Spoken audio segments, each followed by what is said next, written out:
हूं दीपिका, आप देख रहे हैं देश का सबसे भरोसेमंद digital news channel VK news. Shaista फरार है और पुलिस उसे लगातार ढूंढ रही है। इन सबके बीच सीएम योगी आदित्यनाथ ने बड़ा बयान दिया है। योगी बाबा ने क्या कुछ कहा है वो आपको आगे बताएंगे, लेकिन पहले आपको शाइस्ता से जुड़ी कुछ नई जानकारी के बारे में बता देते हैं। दरअसल शाइस्ता को पकड़ना पुलिस के लिए इसलिए भी जरूरी है क्योंकि अब शाइस्ता ही इकलौती ऐसी है जिसके पास अतीक के सारे राज दफन है। उससे भी बड़ी चुनौती पुलिस के सामने शाइस्ता को जिंदा पकड़ने की है, क्योंकि अगर अतीक को उन लोगों ने मारा है जिनको अतीक से खतरा था तो वो शाइस्ता की भी तलाश कर रहे होंगे।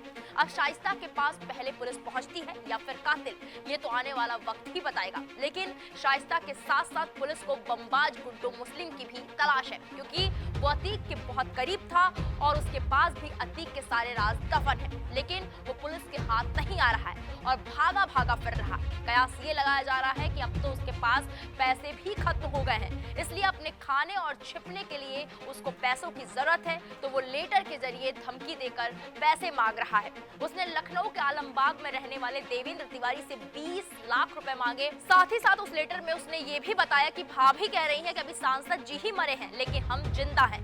गुड्डू मुस्लिम की अंडरवर्ल्ड तक पहुंच है और अगर पुलिस को जानकारी देने की कोशिश की गई तो अंजाम बुरा होगा। धमकी भरे लेटर में सीएम योगी आदित्यनाथ और एसटीएफ चीफ अमिताभ यश का नाम भी शामिल है।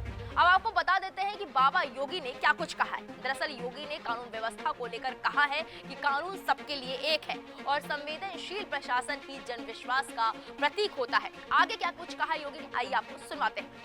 आप देख रहे हैं उत्तर प्रदेश के अंदर इतनी बड़ी व्यवस्था है। बहुत सारे राज्यों की आबादी जहां से शुरू होती है उतने हमारे राज्य में उतनी बड़ी तो बहुत सारे मत और मजहब से जुड़े हुए उनके अनुयायी रहते हैं, लेकिन कितनी शांति है, कोई दंगा नहीं, कोई अव्यवस्था नहीं।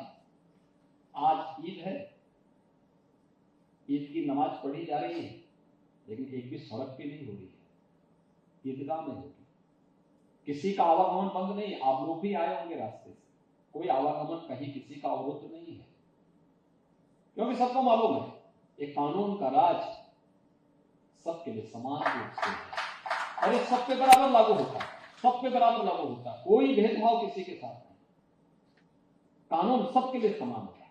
लेकिन ये तब हर समुदाय का विश्वास तब जुड़ता है जब एक संवेदनशील प्रशासन होता है, एक जवाबदेह शासन होता है।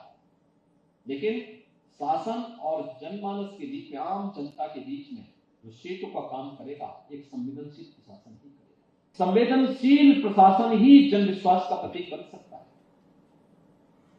संवेदनहीन व्यवस्था, लोकतंत्र में हम आम जनमानस की उपेक्षा नहीं कर सकते, उसकी अनदेखी करके हम किसी व्यवस्था को सफलता की ऊंचाइयों तक पहुंचाने की कल्पना कर रहे हैं। यह एक दुस्वप्न जैसा होता है, इसको कभी नहीं कर सकते।